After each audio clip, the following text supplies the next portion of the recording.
자, 그러면 오늘은 우리 성경대 탐험 에스겔서 31장부터 35장까지에 있는 말씀을 통해서 하나님이 여호와이심을 드러내라고 하는 제목으로 우리 함께 은혜 나누기를 원합니다.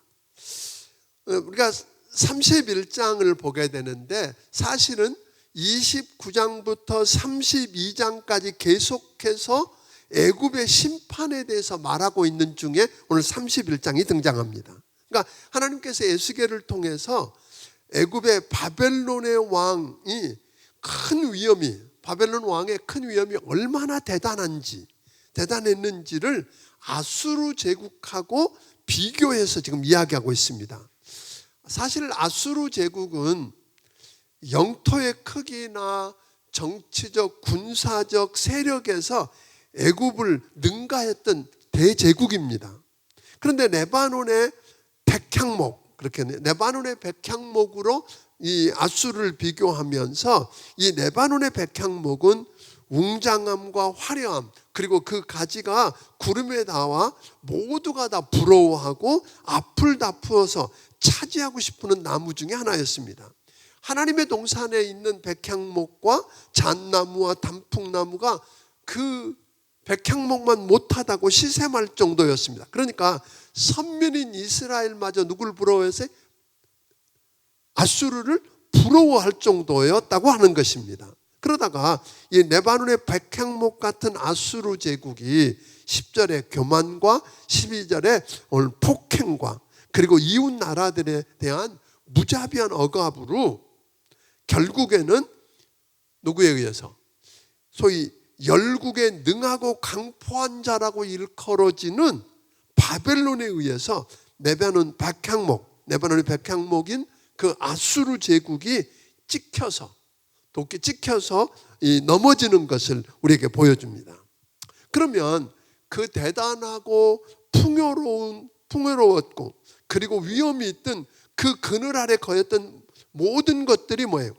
다 떠나가고 아수르의 팔이었던 자들과 함께 음부에 내려가게 될 것이라고 끝내 하나님의 심판을 가져왔다고 이야기를 하고 있습니다. 이미 역사 속에서 그걸 목격했음에도 불구하고 애굽은 어떻게 해요? 아무도 건드릴 수 없는 뭐라고 그랬죠? 큰 악어랍니다.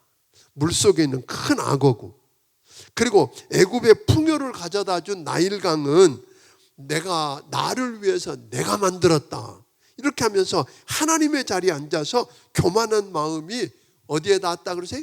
하늘 구름 위에 닿았다.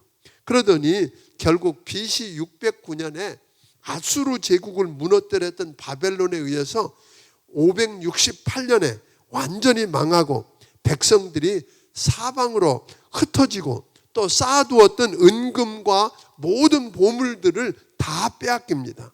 이건 결국은 누구 심판이에요? 하나님의 심판이었습니다. 구름에 닿았던 그 큰 나무였던 백향목이 찍혀 넘어지면 혼자만의 문제가 아닌 거 우리는 압니다. 그 나무에 의존하고 살고 있던 모든 짐승들과 공중의 새들, 그들이 어떤 운명을 맞을 것인가 우리는 뻔하게 알죠. 아주 큰 피해를 입을 수밖에 없었을 것입니다. 마찬가지로 애굽의 몰락은 단순히 한 나라만의 문제가 아니라 주변에 엄청난 파장을 일으킬 수밖에 없었다고 이야기를 하는 거거든요. 왜냐하면 평소에 어디에서 애굽 밑에 의존해서 애굽처럼 성공하고 잘 살기를 원했던 거죠. 그래서 생존에 사람들을 두렵게 했으나 칼에 엎드러지고 그리고 함께 구덩이에 내려가는 수치를 당할 수밖에 없게 되었다고 이야기합니다. 그러니까 주 여호와 하나님께서 말씀하신 그대로 되어서 뭘 드러냈을까요? 하나님이 여호와이심을 드러내게 된 것입니다. 32장은 애굽 바로 왕에 대한 슬피 부를 애가라고 부를 수 있습니다. 그러니까 애굽의 바로는 사람들은 권력을 제멋대로 휘두르고 있는 젊은 사자라고 애굽을 일컬었어요. 그런데 하나님은 뭐라고 말씀하세요?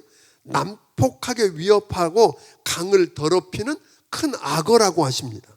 그러니까 괴물 같은 이 애굽 바로 왕을 그물로 잡아서 들판에 내동댕이 쳤더니 그 괴물의 몸이 온 땅에 들짐승의 먹이로 주시겠다고 이야기합니다.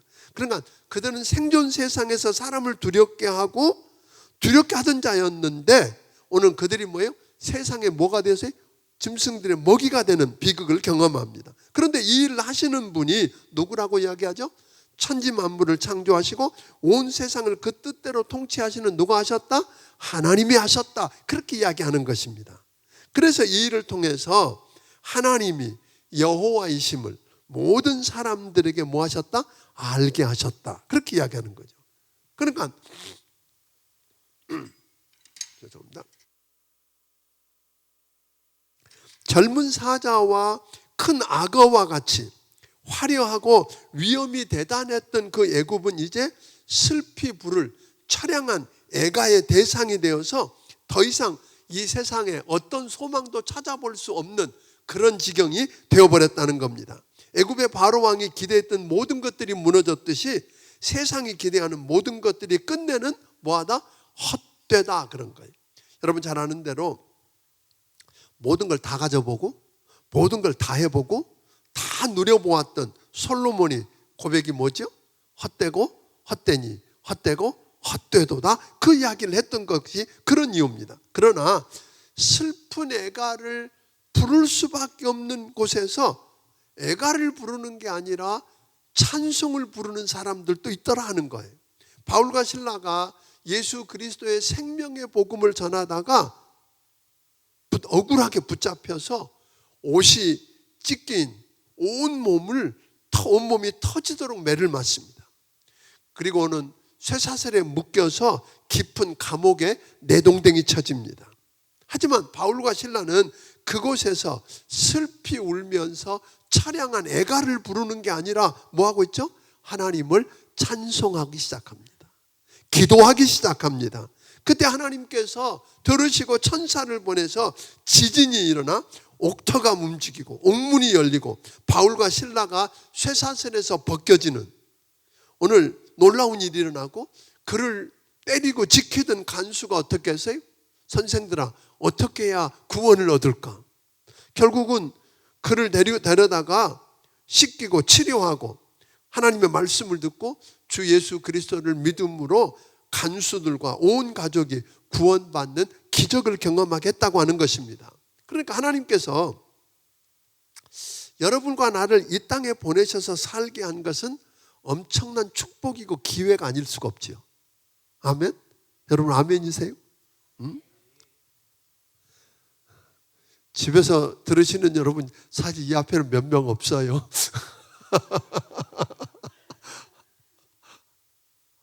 보통 때처럼 이게 안 되지만 그래도 여러분들이 그곳에서 아멘 할 거라고 믿고 열심히 할 겁니다. 아멘. 그런데 하나님이 이 땅에 우리를 불러서 살게 하신 게 엄청난 축복이고 기회지만 이 세상에서 과연 우리가 어떤 식으로 살 것인지는 누가 선택해야 돼요? 자신이 선택해야 돼요. 세상 사람들처럼 세상 좋은 거 추구하고 붙들고 살아갈 수도 있고 세상 거 다 내려놓고 하나님의 은혜를 붙들고 믿음으로 하나님 바라보며 살 수 있다는 거예요. 이 세상은 하나님의 백성들에게는 영적 훈련장입니다. 하나님은 이 세상의 많은 어려움과 시험 가운데서 우리 믿음을 연단하신 후에 자라나게 하시고 주님을 결국은 닮게 하실 것입니다. 그러니까 대단한 위엄과 호화로운 것을 다 가지고 있던 애굽이 하나님을 떠나서 세상 것 다 가진 것 같아도 하나님 자리에 앉아서 교만하고 하나님 없는 자처럼 살던 자들은 죄로 세상을 더럽혔기 때문에 하나님이 그 더러운 세상을 멸하실 때 버리실 때 그것에 붙어있던 자들도 또 뭐예요? 세상과 함께 멸망을 당할 거라고 하는 겁니다. 또 이 세상인 애굽을 붙들고 의지하던 나라들은 애굽이 망할 때 성경 여러분들이 보게 되면 엘람, 메색, 두발, 에돔, 시돈 이런 같은 나라들도 뭐예요? 애굽이 망할 때 함께 망하고 말았다는 거예요. 그냥 망하는 게 아니라 구덩이로 내려갈 때 함께 내려갈 수밖에 없었다고 이야기합니다. 애굽을 의지하고 붙잡고 있던 그 우방국들이 사실은 죽은 다음에 그 당시에 죽은 사람들의 무덤이라고 하는 건 굉장히 의미가 있었는데 각자의 무덤도 차지하지 못한 채 함께 매장되는 수치스러운 종말을 맞고 말더라 하는 겁니다. 그러니까 하나님께서 지금 에스겔을 통해서 하나님의 징계와 심판을 받고 머나먼 바벨론 땅까지 포로로 끌려와서 너무나 힘들고 감당케 하기 어렵다고 하는 그들에게 지금 뭐라고 말씀하는 게 그동안 이스라엘을 힘들게 하고 괴롭히던 원수들을 다 원수들에게 임할 심판에 비하면 너희는 아무것도 아니야 그런 거예요. 그러면서 뭘 하고 있어요? 그러니까 그들이 당할 심판은 너희가 당한 것보다 훨씬 더 어렵고 고통스럽고 견디기 어려울 거라고 하는 걸 통해서 이스라엘 백성들을 뭐 하는 거예요? 위로해 주시고 또 소망을 갖게 하는 거죠. 그 소망을 가지고 하나님의 징계를 받은 후에 펼쳐나가실 미래에 대한 기대를 갖게 되더라고 하는 것입니다. 여기에 나오는 모든 심판은 여호와가 하나님이심을 온 세상에 알게 하기 위해서 진행하는 거라는 거예요. 그러니까 심판은 뭘 드러내려고 하신다고요? 단순히 어떤 사람들을 망하게 하고 죽이는 데 관심이 있는 게 아니었어요. 그 심판을 통해서 우리가 믿는 여호와 하나님이 진짜 하나님이시다. 이걸 드러내는데 관심이 있으셨어요. 그러니까 애굽의 바로는 오랫동안 절대적이고 오만한 권력으로 인해서 세상에서 민족들과 사람들을 두렵게 만들었던 게 맞아요. 그러나 이제 그는 무덤에서 모든 무리로 더불어서 할례받지 못한 자, 여기서 할례받지 못했다는 말이 자주 나오는데 언약 밖에 있던 자라는 거예요. 그러니까 하나님하고 상관이 없던 자라는 거예요. 여러분 할례는 무슨 표시예요? 할례가 하나님의 언약 백성이라는 표였어요. 그러니까 그래서 하나님과 상관없이 칼에 살육당하는 자들과 함께 큰 두려움을 경험할 거라고 합니다. 그러니까 애굽 즉 세상 사람들은 전쟁도 잘하고 힘도 있고 머리가 뛰어난 천재들이 많아도 할례, 즉 할례라고 하는 게 뭐예요? 하나님의 언약 백성이 되는 거거든요. 그러니까 다시 말하면 하나님 앞에, 하나님 은혜 앞에 한 번도 거꾸로 접은 경험이 없는 사람, 이게 할례 받지 못한 사람들이. 사랑하는 성도 여러분, 하나님의 은혜 앞에 한번 거꾸로 접은 경험 있으세요? 정말로 내가 죄인인 걸 회개하고 예수님을 구주와 주님으로 영접해서 내가 하나님의 백성이다, 하나님의 언약 백성이라는 그 경험이 있느냐는 거예요. 그게 없으면, 하나님의 은혜 앞에 거꾸로 접은 경험이 없는 사람들은 자기 생각대로, 자기 고집대로, 자기 느낌대로, 자기 기분대로 끝까지 간다는 거예요. 그래서 결국 어디까지 가요? 오늘 여기 보니까 재밌는 이야기, 무덤에 복수하려고 무기를 들고 들어가서 백골이 되어 있는데 무기를 베고 있어. 무기를 들고 복수해 보겠다고 그렇게까지 가요. 미인들은 그 당시에 무덤에 뭘 가지고 갔어요? 화장품 갖고 갔대. 근데요, 여러분 아세요? 인간의 이런 욕심과 정욕은 죽는 순간 아무 소용없습니다. 다 구더기에 밥이 되고 벌레가 가져갈 겁니다. 33장. 우리는 이제 에스겔서를 공부하면서 에스겔을 크게 몇 개로 나누냐? 세 덩어리로 나누었다 그랬어요. 1장부터 24장까지는 하나님의 백성인 소위 이스라엘에 대한 심판, 즉 바벨론에 의해 무너져 내릴 예루살렘과 그 유다에다가 초점을 맞추고 있는 걸 보게 됩니다. 또 25장부터 32장은 이스라엘을 에워싸고 있는 세계 열방에 대한 심판이 나옵니다.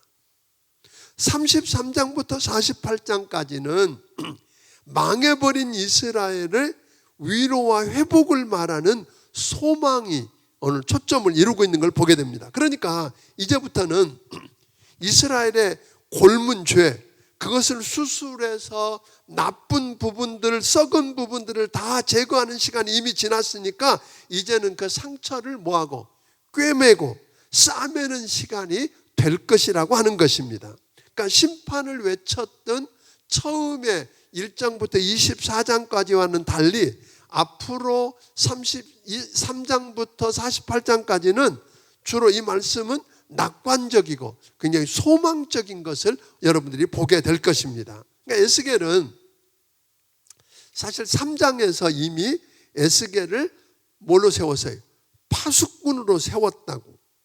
그 소명에 대한 이야기를 했는데 33장에 오니까 또 한 번 파수꾼으로 세우는 이야기가 나오거든요. 그러니까 아마 이것은 하나님께서 심판의 메시지를 전하기 위한 파수꾼일 뿐 아니라 회복의 메시지를 전해야 될 파수꾼으로 세웠다는 것입니다. 그러니까 하나님은 자기 백성을 죽이기 위한 심판이 아니라 뭐예요? 회복과 구원을 염두에 두고 심판을 하시는 분이라는 것입니다. 1절부터 9절은 파수꾼으로 소명을 받은 에스겔에 대한 이야기가 나오는데, 파수꾼이라고 하는 게 본래 뭐죠? 침략해오는 적군의 동태와 상황을 잘 살펴서 뭐예요? 자기 군대에 알려주는 사람이에요. 적군의 침략에 대해서 그렇게 해서 알려줘서 그들이 대비해서 어려움을 당하지 않고 죽지 않게 하는 거죠. 그때 파수꾼은 보통의 부대와 더불어서 뭘 약속해 놓을까요?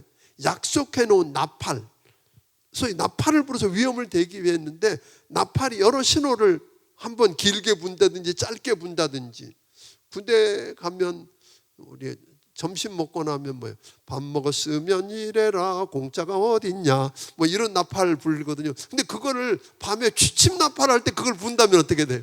이게 기가 막힐 거라는 거잖아요. 제가 군에 있는 동안에 그 나팔 소리는 안 잃어버려. 지금도 밥 먹고 나면 꼭 그게 불잖아요. 근데 누군가가 그렇게 붙여서 그 나팔 소리를 밥 먹었으면 이래라, 공짜가 어딨냐 그러고 갔어요. 그러니까 우리가 분명한 나팔 소리를 불어야 되는데, BC 597년에 바벨론으로 2차 바벨론으로 여호야긴 왕과 함께 끌려갔던 에스겔이 BC 592년, 그러니까 5년 뒤에 파수꾼으로 소명을 받고 예루살렘에 있는 사람들에게 바벨론에 뭘 알렸어요? 침략을 알렸던 거예요. 근데 파수꾼이 저기 오는 것을 경고하고 나팔을 불었는데 준비를 했어야 안 했어요? 안 하는 거예요. 그러다 결국은 BC 586년 바벨론에 비극적으로 멸망하잖아요. 많은 사람이 죽임을 당하고 기근에 죽고 칼에 죽고 전염병에 죽고 쓸만한 사람은 다 바벨론으로 끌려가고 이런 비극을 경험하잖아요. 이 파수꾼인 에스겔이 사실은 이 상황을 바꿀 수가 없었어요. 그런데 여전히 이 말씀을 경고했던 이유가 뭐예요? 계속해서 경고의 나팔을 불었어요. 왜 그랬을까요? 예루살렘이 무너지는 건 못 막아도 들을 귀가 있어서 듣는 사람 몇 명이라도 뭐 하려고? 더 구원하려고. 그러니까 오늘 우리도 마찬가지일 거예요. 이 세상에 종말이 오는 건 우리가 막았을지 모를지 몰라요. 그래도 하나님 앞에서 막아서서 이 성을 멸하지 않도록 막아설 한 사람을 찾다가 없어서 예루살렘이 망했다고 그랬는데, 이 성이 망하는 걸 못 막아도 적어도 우리는 그래도 외쳐야 되는 이유는 뭐예요? 이 말씀을 듣고 한 영혼이라도 회개하고 주께로 돌아오면 살 수 있으니까 그것을 위해서라도 계속해야 될 거라는 거예요. 그런데 지금은 예루살렘이 망한 다음이란 말이에요. 장차 임할 회복과 축복을 예언하는 상황에서 왜 하나님께서는 에스겔을 파수꾼으로 삼아가지고 경고의 메시지를 계속 전하는 걸까요? 이 말씀을 귀담아 듣고 회개하는 자는 뭐 하려고요? 살리시려고. 이 하나님의 마음을 여러분 아시겠어요? 듣지 않아서 결국은 그 예루살렘이 다 망하게 생긴 그 상황에서, 이미 망한 그 상황에서라도 뭘 하려고요? 한 사람이라도 그 말씀을 듣도록, 그래서 돌아오게 하려고, 이 말씀을 귀담아 듣고 회개하는 자는 뭐 하려고? 살리시려고 하는 주님의 마음을 기억할 수 있기를 바랍니다. 그러니까 관심은 파수꾼인 에스겔이 얼마나 성공적으로 그 일을 했느냐에 관심이 없으셔요. 하나님. 얼마나 신실하게 하나님이 주신 메시지를 그대로 전하느냐에 관심이 있는 거예요. 왜요? 사실 내가 나팔을 아무리 불고 파수꾼으로 경고해도 그들이 다 회개하고 돌이키고 않느냐는 문제는 내 문제 아니라, 내가 책임질 문제가 아니라 이 말. 그건 누구 문제예요? 하나님 몫이라 이 말이에요. 우리는 다만 뭐예요? 그분이 말씀한 말씀을 신실하게 그냥 전하기만 하면 누가 일하셔요? 하나님이 일하실 거라는 거예요. 그러나 우리가 한번 생각해 보면 파수꾼이 경고를 듣고도 대비하지 않다가 죽으면 뭐예요? 그 사람은 그 죄 때문에 죽는 거고, 파수꾼은 그 사람과 그 사람의 핏값하고 상관이 없다고 그랬어요. 그런데 파수꾼이 경고하지 않아서, 대비하지 않아서 죽으면 그 사람은 그 죄 때문에 죽는 건 어쩔 수 없지만 핏값은 누구에게서? 우리에게서 찾겠다는 거예요. 여러분 곁에 당연히 지옥 갈 수밖에 없는 한 사람이 있어요. 하나님 나중에 물으실 거 아니에요. 너 안 믿었냐? 옆집에 김 집사라는 분이 살았는데요, 한 번도 안 전했어요.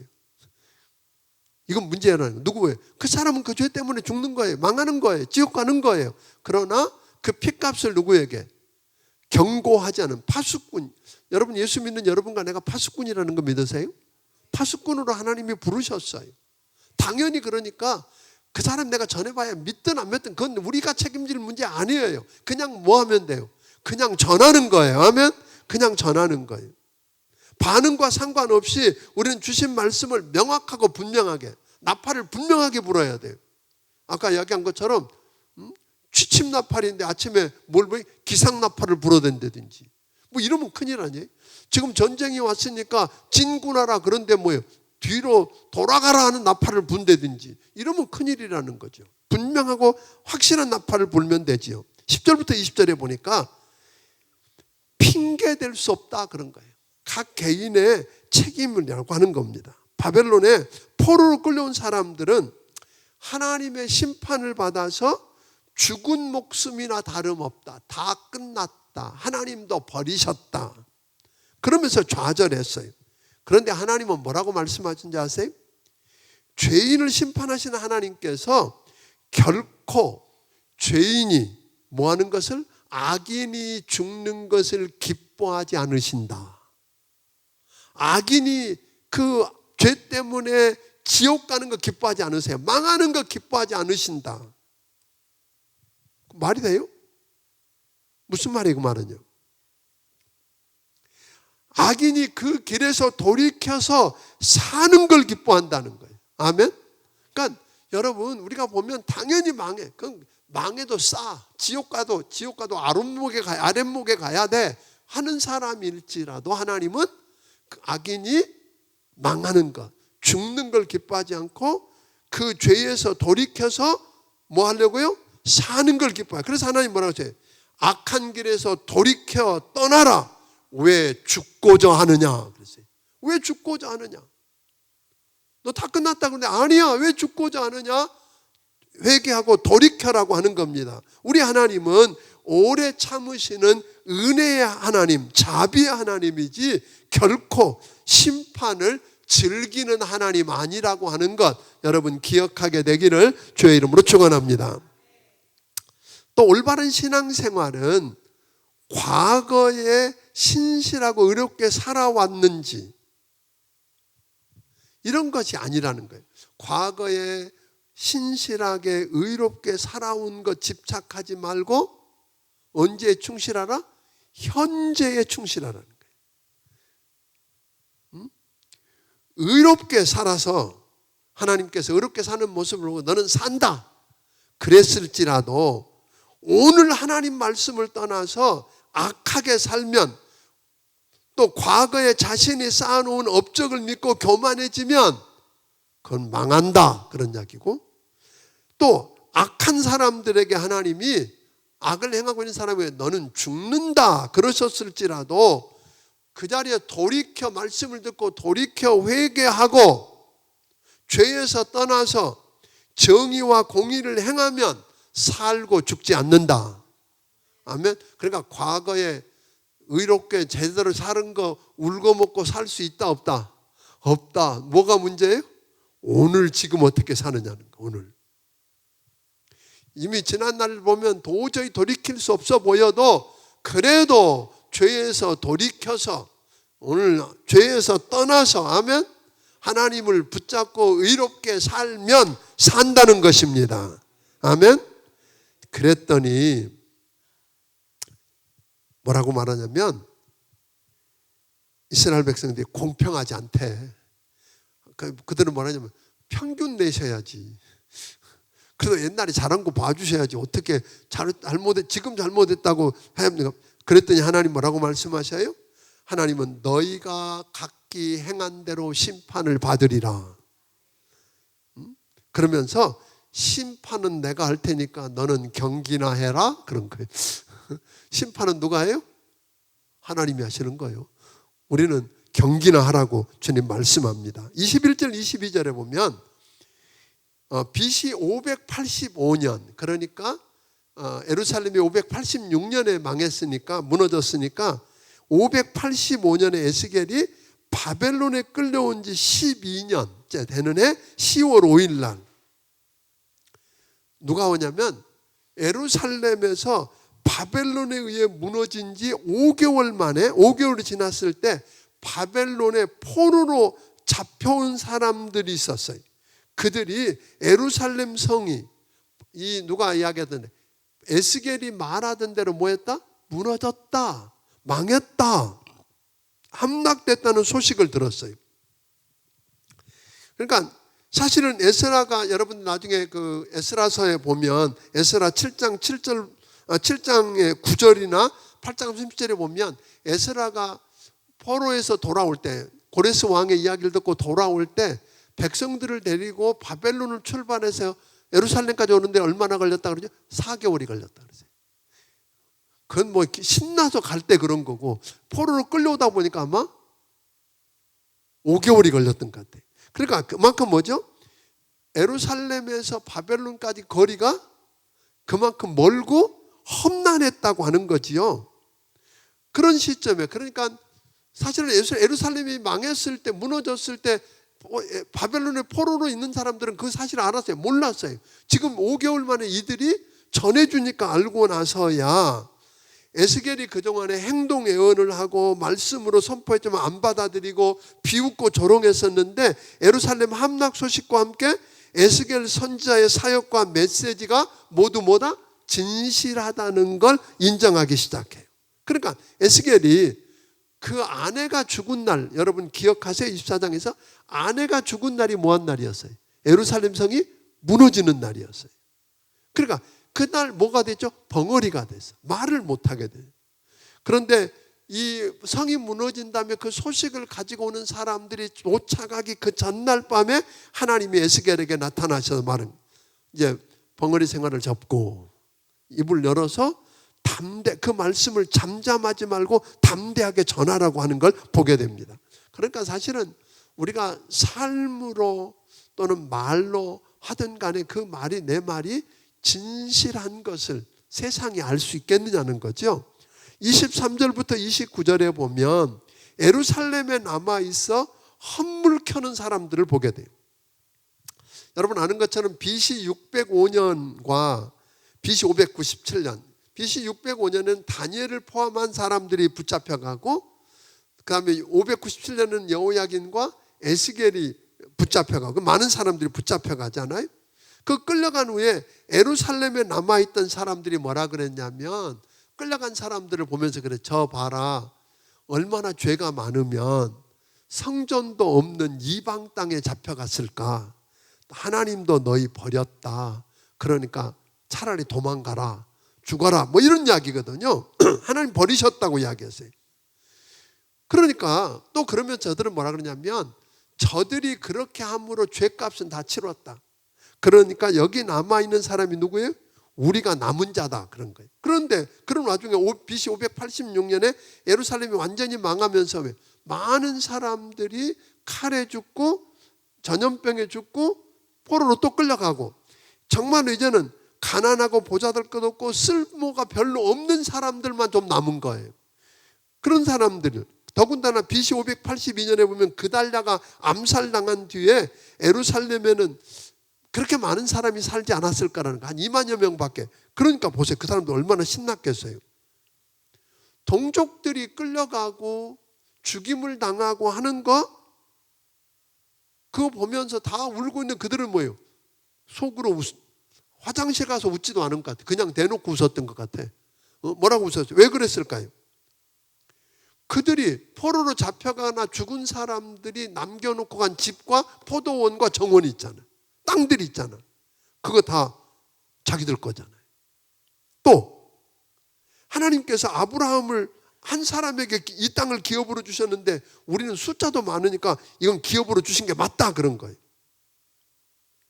그때 하나님이 그러니까 자기들은 그러면서 자기들을 통해서 하나님이 이 땅을 회복할 때 남겨놓은 사람이 자기들이라고 그렇게 이야기하고 있어요.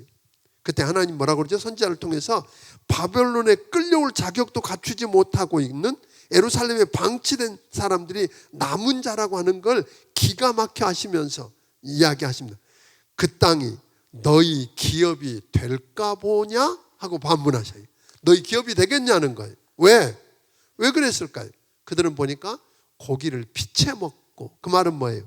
의식법을 어기고 즉 하나님의 율법을 무시하고 등한시하고 살고 있는데 또 거룩하신 하나님을 그 땅에 있는 소위 잡신들과 똑같이 취급하면서 우상을 숭배했어요. 또 하나님이 정말로 싫어하는 것 가운데 의인을 대적하고 약한 자들을 짓밟는 걸 싫어하셨죠. 그래서 하나님이 고아와 과부와 나그네를 적대하지 말라고 그러셨는데 그들을 그렇게 짓밟고 학대하면서 가증스럽게 이웃의 아내들과 간음하고 살고 있는 저들. 그러니까 저들은 말로만 무늬만 하나님의 백성이지 진짜 하나님의 백성이 아닌 저들이 그렇게 한다. 그러니까 하나님은 저들에게 뭐 하시겠다? 심판을 내리되 하나님의 율법 언약을 파괴할 때 내려지는 소위 레위기 26장 22절부터 보면 하나님의 율법을 어길 때 내려지는 저주가 있었어요. 그건 어떻게 망한다 그러세요? 칼과 들짐승과 그 다음에 세 번째는 온역 즉 전염병에 죽임을 당한다 그렇게 이야기하는 거예요. 그러니까 사실 이런 일들이 있을 때마다 우리가 좀 생각해야 되는 일들이기도 하는 것입니다. 그러니까 저들은 뭐예요? 축복의 대상이 되어야 될 사람들인데 뭐하고 있어요? 저주의 대상이 되어서 심판을 받는 것을 보면서 이 일을 행하신 분이 누구다? 여호와 하나님이시다. 이 심판당하는 걸 보고 그 주변 사람들이 입을 열어서 하는 말이에요. 아, 하나님 진짜 살아계시네. 우리에게 일어나는 일들, 이 세상에 일어나는 일들을 보고 여호와가 우리가 믿는 하나님이 여호와 하나님이심을 드러내는 축복이 있기를 주의 이름으로 축원합니다.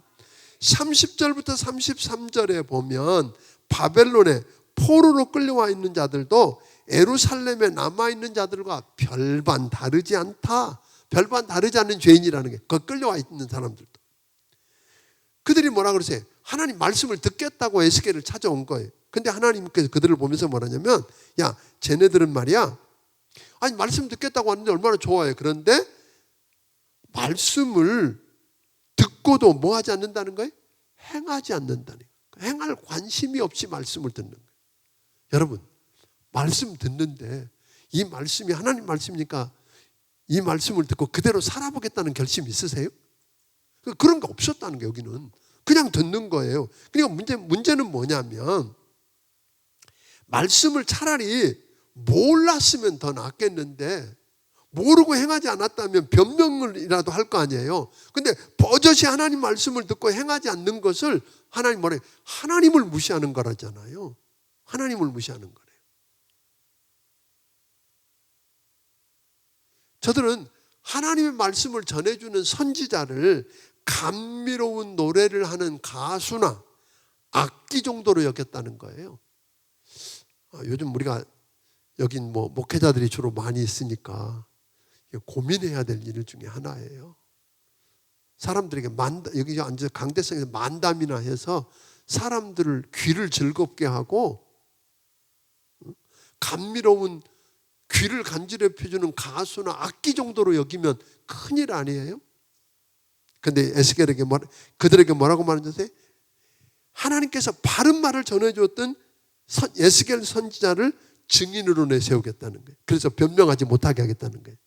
오늘 여러분과 내 말을 듣는 사람들이 변명할 수 없도록 하는 그 자리까지 이르기를 주의 이름으로 축원합니다. 34장은 오늘 낮 예배 때 다뤘기 때문에 이 시간에 더 이상 다루지 않겠습니다. 35장. 35장은 세일산 족속, 즉 에돔에 대한 심판을 다루고 있습니다. 즉 이스라엘 땅을 황무케 한 자들의 초점을 맞추고 있지만 이 35장과 한 묶음으로 볼 수 있는 36장에는 이스라엘 편에 초점을 맞추고 잃어버린 기업을 회복시켜 주겠다고 하심으로 35장도 회복의 관점에서 우리가 위로를 받고 소망을 갖게 하는 장이라고 하는 겁니다. 이미 25장에서 에돔에 대한 심판을 선언하셨는데 하나님의 그 심판으로 멸망받아 또 멸망을 할 수밖에 없는 에돔과 하나님의 은혜로 회복될 이스라엘을 언급함으로써 대조적인 저들의 미래를 강조함으로 위로를 받고 소망을 갖게 하기 위해서 그렇다는 거예요. 여러분, 에돔이 어떤 나라예요? 잘 아는 것처럼 야곱과 쌍둥이였던 누구? 에서의 후손이죠. 야곱과 쌍둥이였던 그 에서가 야곱이 하란으로 형을 피해서 도망갔다가 돌아오지 않아요? 돌아올 때 에서가 하나님의 약속을 받은 자녀와 함께, 유업을 받은 자와 함께 하지 않겠다고 어디로 가요? 떠나서 터전을 잡은 곳이 세일산이에요. 그러니까 오늘 지도를 제가 준비 못했습니다만 그 사해 남쪽에 에돔이라고 하는 그곳에 소위 세일산에 살고 있었던 사람들이 뭐예요? 에돔 사람들이에요. 그런데 이제 한번 보면 그 사람들은 사실은 그러니까 에돔족하고 이스라엘은 친척이에요, 아니에요? 친척이죠. 형제야에서 나온 건데. 그런데 야곱에게 장자권을 뺏긴 것부터 시작했는지 몰라도 5절에 보니까 5절 한번 읽어보면 좋겠어요. 5절 읽습니다. 시작. 내가 옛날부터 한을 품고 이스라엘 족속의 환난 때 곧 죄악의 마지막 때에 칼의 위력에 그들을 넘겼도다. 옛날부터 뭐를 했다고요? 한을 품고 살았대. 그래서 늘상 이스라엘 민족을 뭐예요? 적대했어요. 그러니까 친척이니까 돕고 해야 되는데 늘 적대. 그러니까 아까 이야기한 것처럼 에서가 누구예요? 야곱으로부터 뭐 팥주고 한 그릇에 장자권 뺏고 뭐 여기서부터 하여튼 뭐 그런 거잖아요. 그러니까 이스라엘이 심판받고 괴로워할 때 그들을 뭘로 쳤어요? 칼로 쳤대. BC 587년이에요. 이미 바벨론 군대가 예루살렘을 에워싼 지 1년쯤 지났을 때 예루살렘 성 안에는 양식이 다 떨어졌어. 그래서 성경에 보니까 뭐라고 그러세요? 오늘은 네 아들, 내일은 내 아들 잡아먹자는 거잖아요. 거기까지 갈 정도니까 그 성 안에 있는 사람들이 어차피 이 안에 있다가 죽나 탈출하다 바벨론 사람들이 잡혀 죽나 그리고 죽기 살기로 도망을 가요. 빠져나왔는데 성 주변에 누가 대기하고 있냐면 에돔 군대가 대기하고 있는 에돔 사람들이. 그러다가 그 도망 나온 사람들을 잡아다가 바벨론 군대에다 넘겨주는 일을 하고 아니면 거기서 죽이고. 그러니까 에돔 사람들은 지금 도저히 상대가 안 되는 친척이고 했던데 상대가 안 되는 그들을 향해서 만행을 저질렀다 하고 이야기하는 거죠. 또 에돔 사람들은 이스라엘 백성들에게 주신 기업을 뭘 생각했냐면 두 나라, 즉 두 족속이라고 하는 것은 북쪽에 있는 옛날에 북이스라엘 땅과 남유다에 있었던 두 땅을 누구에게? 자신들의 땅으로 가질 욕심이 있었던 거예요. 누구한테 환심을 사서? 바벨론 군대한테 환심을 사가지고. 그러니까 바벨론보다 더 뭘 했어요? 만용을 더 부려서 누구를 도와주려고? 바벨론 군대에 환심을 살려고 그런 거예요. 있을 수 없는 일들을 했어요. 그러니까 자기 욕심을 채우려고 바벨론군을 대신해서 온갖 만행을 다 저질렀어요. 그런데 이것을 하나님은 어떻게 보았느냐면 그 땅을 이스라엘에게 주신 분이, 기업으로 주신 분이 누구예요? 하나님을 대적하는 것으로 여기신 거예요. 저들은 이미 바벨론의 마루뚝 신전 앞에 무릎을 꿇었다고, 하나님이 무릎 꿇었다고 하나님을 비웃었어. 하나님이 바벨론을 도구 삼아서 그 범죄한 자기 백성을 징계한 것이고, 그들이 그 후에라도 하나님께로 돌아오면 회복시켜 주신다는 건 저들은 꿈에도 생각 못한 거예요. 그런데 그것에 대한 이야기를 하나님이 기가 막히게 12절 13절은 이렇게 이야기하시는 거예요. 한번 읽어보겠습니다. 시작. 내가 이스라엘 산들을 가리켜 말하기를 저 산들이 황폐하였으므로 우리에게 넘겨주어서 삼키게 되었다 하여 욕하는 모든 말을 나 여호와가 들은 줄을 내가 알리로다. 너희가 나를 대적하여 입으로 자랑하며 나를 대적하여 여러 가지로 말한 것을 내가 들었노라. 하나님 앞에 이야기한 거 아니요. 저희들끼리 이야기했는데 그거 다 뭐 했다고요? 여러분이 악하게 한 말들을 누가 들으셨어요? 정말 믿으세요? 하나님이 내가 다 들었다. 그 소리 다 들으셨다. 여러 가지로 한 말을 내가 다 들었다. 하나님 그렇게 이야기하시는 거예요. 그래서 하나님이 에돔이 이스라엘 땅을 황폐한 것을 보고 기뻐한 듯이 그들의 땅 에돔 땅을 황폐하게 만들 거라고 이야기하십니다. 에돔이 심판을 받아서 황폐해지는 날 그들은 비로소 뭘 깨닫게 돼요? 그들을 심판하신 이가 다름이 아닌 그가 비웃고 조롱하던 이스라엘의 하나님이신 것을 알게 될 거래요. 이게 기가 막힌 이야기죠. 사랑하는 성도 여러분, 하나님이 다 듣고 계시고 보고 계신다는 거 믿으시기 바랍니다. 아무도 안 봐도, 아무도 듣는 사람 없어도 하나님은 보시고 하나님은 들으셨고 하나님은 아십니다. 그래서 늘 하나님 앞에 사는 것처럼 사십시다. 그리고 하나님이 사랑하는 자와 싸우려고 하지 마세요. 이스라엘이 지금 다 망한 것 같아도 하나님이 사랑하고 하나님의 은혜와 긍휼이 머문 사람이에요. 그 사람 대적하는 걸 하나님 누구 대적하는 걸로 여기서요? 하나님 대적하는 걸로 여기고 나오시잖아요. 그리고 남의 아픔을 그렇게 좋아하는 거 아니에요. 우리 지난 시간에 보았잖아요. 그 두로라든지 이런 나들이 뭐예요? 하나님 백성이 망하는 걸 보고 아하 하고 좋아하다가 그거 심판의 조건 중에 하나였잖아요. 우리 이웃의 아픔들을 보면서 함께 아파하고, 그때 내가 아무렇게나 막 쏟아놓고 있는 말들 누가 들으셨어요? 하나님 듣고 계세요. 내가 다 들었다. 그때 조심하세요. 그래서 하나님 앞에 서대요. 하나님은 오늘 여기 보니까 계속해서 나오는 단어가 뭐였어요? 심판을 하시든 축복을 하시든 간에 그걸 통해서 그 일을 행하시는 분이 누구다? 하나님이시다. 오늘 여러분과 내 삶의 현장에 하나님이 일하시는, 개입해서 일하시는 그 기적의 현장을 경험하기를 바랍니다.